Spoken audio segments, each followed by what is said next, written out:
Masturbation is one of those topics people rarely talk about openly, yet it quietly shapes the way many of us feel, think, and behave. And if you're here, maybe it's because it stopped being something you choose and started becoming something your mind runs to automatically. Today, let's talk about why that happens. Not to shame you, not to judge you, but to help you understand yourself with more honesty and compassion. It becomes a habit because it offers instant relief. Humans are wired to move toward comfort, and masturbation releases dopamine, the brain's feel-good hormone. When you feel lonely, stressed, rejected, or overwhelmed, your brain starts remembering, this is the thing that makes us feel better quickly. It's not the pleasure you're addicted to, it's the escape. 2.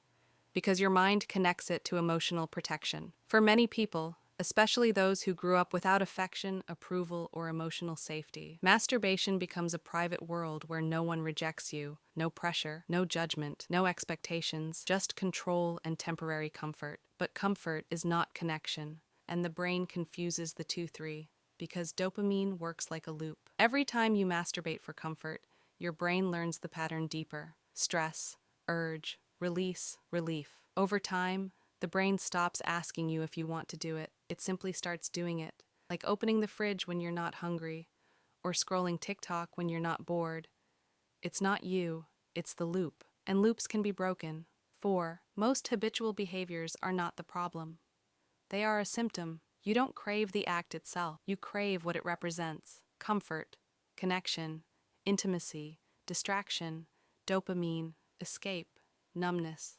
You're trying to soothe something emotional with something physical, but the body cannot heal what the mind refuses to look at. 5. Because it became your quiet coping mechanism, some people drink, some overeat, some binge shows, some isolate, and some masturbate, not because they're bad, but because humans are always trying to survive their own emotions the best way they can. You're not broken, you're coping. So, how do you break the habit?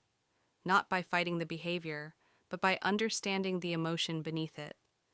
Ask yourself quietly, what feeling am I trying to avoid right now? Loneliness? Stress? Boredom? Pain? Rejection? A lack of love? When you identify the feeling, you disarm the pattern. Awareness breaks cycles, not willpower. Closing. You don't have to be ashamed of what your body learned to rely on. Habits formed in survival are not your failures. They are your mind trying to protect you. Healing doesn't mean fighting yourself. It means understanding yourself enough to choose differently. If you want the full breakdown and a step-by-step guide to breaking this cycle, subscribe and stay with me. Your mind, your habits, and your life can change.